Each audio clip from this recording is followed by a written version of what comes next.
Hello and welcome to the Inspiring Life School podcast. This is your host, Frances Vidakovic, and on this podcast, I'll be sharing with you the most valuable strategies to live your one wildly beautiful and most precious life. Because this is it, my friend. In case you haven't guessed, when it comes to life, there's no rewind or pause button that exists. They say that the way that you spend your days is the way that you spend your life. So my one and only goal here is to help you stop wasting your time, stop holding yourself back in life, stop experiencing non-stop negative mind chatter, stop just dreaming without doing, and start living life fearlessly instead, with more purpose, focus, and intention. I sincerely want you to live life in a way that when you come to the end of it, you know deep down in your heart that you 100% gave it your all, flaws and all. This podcast is not about doing life perfectly. Instead, it is about experiencing and living life with more clarity and courage and truly appreciating this precious adventure that we are so blessed to be on. So if you're with me here today, it's time to stop spinning in circles, get off the hamster wheel for good, put your hands back on the steering wheel of your life, and finally start living life in a way that you won't later regret. With that being said, let's dive on in.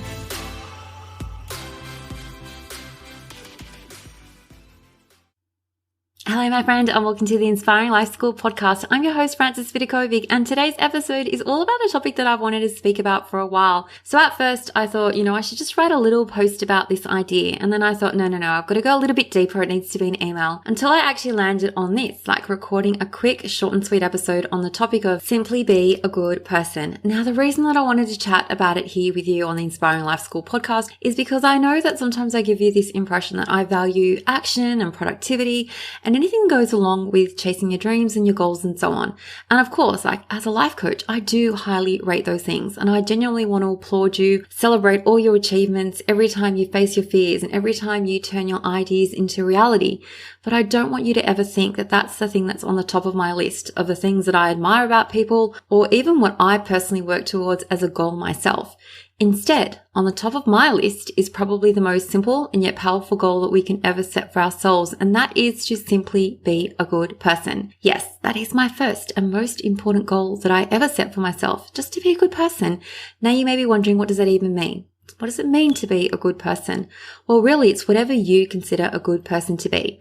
You get to decide what this definition entails. You get to decide that a good person might mean showing up every day and working hard and doing your best to live in accordance with your values, whatever they might be, whether it's honesty, courage, being respectful to others. You might also choose to decide that being a good person means following the 10 Commandments if you're someone who's religious, so never lying, stealing, committing adultery, etc. You might also decide that being a good person just means being kind and compassionate to others. Maybe it's doing regular random acts of kindness and so on. Okay, you get to decide what a good person means. And let's just assume that however you have decided to define this definition of being a good person, that it's the right definition for you. Let's just decide that is true. And then you do your best to live in accordance to this desire of yours, whatever you've defined this goodness to be. Now, the reason I want to share this with you, why I have this goal at the top of my list out of all the things that I could ever strive for, this comes out on top. It's because I recognize for me that there'd be little joy to be gained from accomplishing other goals, like let's just say earning $1 million from my business, if it meant that I had to trot on everyone that I passed along the way. I also feel like I genuinely wouldn't experience any joy if I attained a super fit and healthy body, if I felt miserable inside. And there'd be no pleasure for me in raising a family if we all hated each other and we didn't care and love for one another, if we didn't spend quality time with each other. Now, on the outset, you might actually look at someone who has all these things. They've got this gorgeous family, they're earning millions of dollars, they've got this great body, and you might think, okay, that's worthy of praise and celebration. Like, that's what I want to be.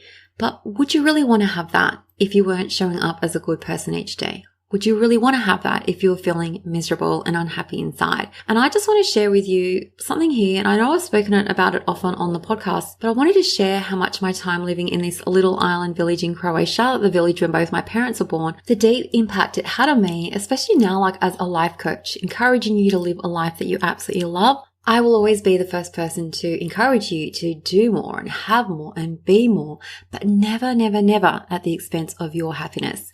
Because this is what I discovered when I lived in this village for 2.5 years after I finished university.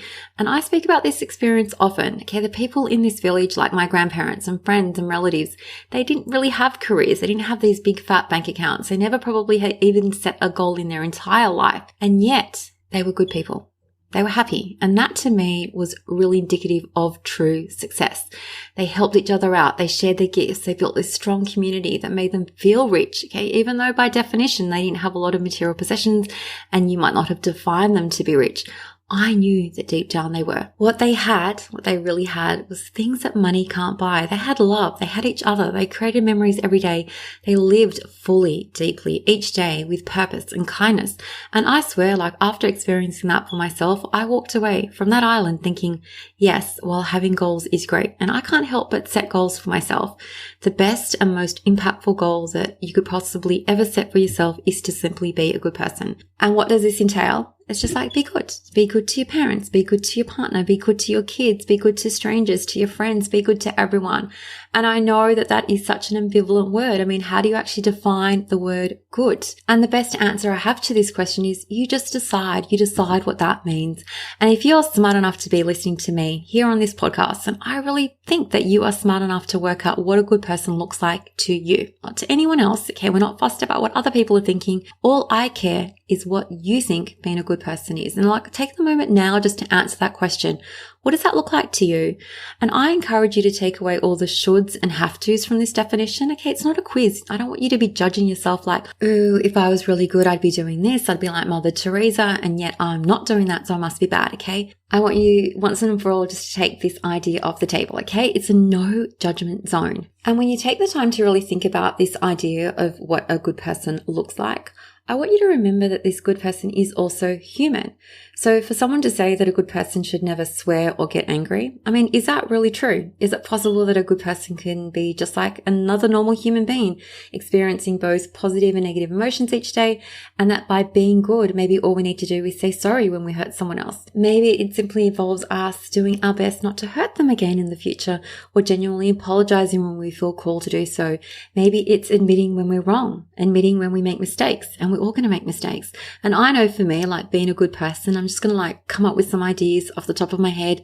For me, it looks like giving others the benefit of a doubt, assuming the best of people rather than the worst, being quick to forgive, refusing to hold grudges, letting people be who they were born to be, because we're all born with free will, and also setting clear boundaries for myself to protect my own personal space and protect my precious energy. My energy is precious to me. Being a good person to me means doing or knowing that I'm doing actually the best that I can with the tools and resources that I have at my disposal, and knowing or reminding myself that other people are doing the same, the best that they can with the tools and resources that they have at their disposal. And their tools and resources might look completely different from my own. My life experiences are different from theirs, hence the reason that we act and think and feel different ways. And most important of all, when I think about being a good person, it's not just about treating other people well, it's about treating yourself well, being just as kind to myself as I am kind to others. And that means just eliminating all the negative self-talk. It's almost like people beat themselves up with their thoughts inside their head. You don't want to do that. You don't want to be punching yourself metaphorically in the face. It's about allowing yourself the space and time to rest and relax, to grow and evolve, and permission to do things imperfectly. Okay, that's the first thing that I'm going to put my hand up and say. I'm an imperfect creature. And the fact that I don't expect myself to be perfect, that is being kind to myself. That's being a good person in my eyes. And really, when it comes down to it, being a good person is all about how certain actions make me feel. So whenever I make a random connection with a stranger, I'm always talking to random strangers and trying to be really nice and help them out. When I do that, I feel good inside. Whenever I call my parents, I go for walks, I call them just to say hi, chat with them, say I love you, it makes me feel good inside. Whenever I listen attentively to others with zero judgment, I feel good inside. Whenever I'm quick to reframe my thoughts in a way that serves me, I feel good inside. And whenever I spend time with my loved ones, oh my gosh, I really do feel great inside. And I could go on and on and on with a list of examples of things that make me feel good inside, like letting go of the crap that's dragging me down. That makes me feel good inside. Whenever I say no because I want to say no, even though other people might expect me to say yes, but no is what I really want to say. I've gotten really good at this lately, and my gosh, I feel good inside. And I think that we can all use this inner radar that we have inside of us. We all know, we all know inside when we feel good. When I decide to go to the gym and I don't feel like it, I feel good inside. So using this little inner radar that we all have, and we can use that to decide whether our actions have served us or not. And if you do something and it's making you feel good inside, then do more of that. And I should say here, or just put in a little disclaimer here, I'm not talking about the things that make you feel temporarily good. Like, let's just say once upon a time when I used to eat sugar, like eating a block of chocolate might have made me feel temporarily good, but long term it made me feel bad. So I'm talking about the things that have that staying power and it makes you feel really good even hours after you completed the actions. Like when you go to bed at night and you go, oh, okay, I did really well. I'm so proud that I did that. I'm glad that I did that. So do more of those things. Do more good in the world. Do more of the things that make you feel good. Simply be a good person, however you define that to be. And this all starts with us thinking good thoughts that fuel us, thoughts that make us feel hopeful about life, thoughts that make us feel kind and loving and generous and courageous, all of those good adjectives that make us feel good inside when we live our life in accordance with our best intentions. So if you aren't a massive goal setter, or you're not even into setting goals at all, and you still listen to this podcast on the regular, please know that even if your one and only goal in life is just to be a good person, and you succeed at this one goal, and you succeed just by simply trying, like you try your best to be a better person, there's a good chance that you're going to come to the end of your life and you're going to think that you did the most fantastic job. Like, give yourself credit where credit is due. Just having this intention is already taking you one step further from the people who don't have this as their intention, and you're doing this for yourself. Like, seriously, being a good person, that is the best advice that I can ever give you, and it doesn't ever get any simpler than that. Just be a good person. Pretty simple advice to follow, right? And if you want to dive in deeper into this work of showing up as the best version of yourself, I encourage you to check out my course, Your Invisible Crown, which you can find on my website, Inspiring Mum Life, under the shop tab. And that is really it for today's episode. Just be a good person. You know I love and appreciate you all so much.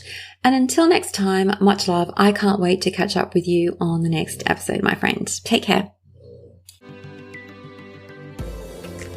Thank you so much for listening to the Inspiring Life School podcast. I really appreciate you allowing me to be a part of your life. If you'd love to stay in touch, please know that you can always find me on Instagram at Vidakovic, or you can visit my website, inspiringmumlife.com, where you can sign up and receive so many amazing freebies that I've created just for you to help you implement all my teachings into practice. There you'll also find all my online courses, resources and programs that I've created to help you uplevel your life in seriously the simplest way possible, so that you can ultimately create for yourself a life that feels simpler, lighter, and allows you to show up in a way that you love as your best and most authentic version of yourself. Now remember, this podcast is all about not just dreaming but also doing, because to create true sustainable change in your life, you need to be willing to do things differently. And that's what I'm here to support you to do every single step along the way, so that you too can begin to live your one wild and precious life with less stress, less overwhelm, less drama, and instead with zero regrets. Finally, if this podcast resonates with you at all and you appreciate the content, I would absolutely love for you to show your support by leaving me a review on Apple Podcasts. I'm on a mission to help more people wake up to the preciousness of life and to help them live their days with more intention and purpose, and your review will help make this goal of mine possible. Well, once again, thank you so much. I have loved spending this time with you, and I look forward to connecting with you again. I am Vidakovic, and you have been listening to the Inspiring Life School podcast.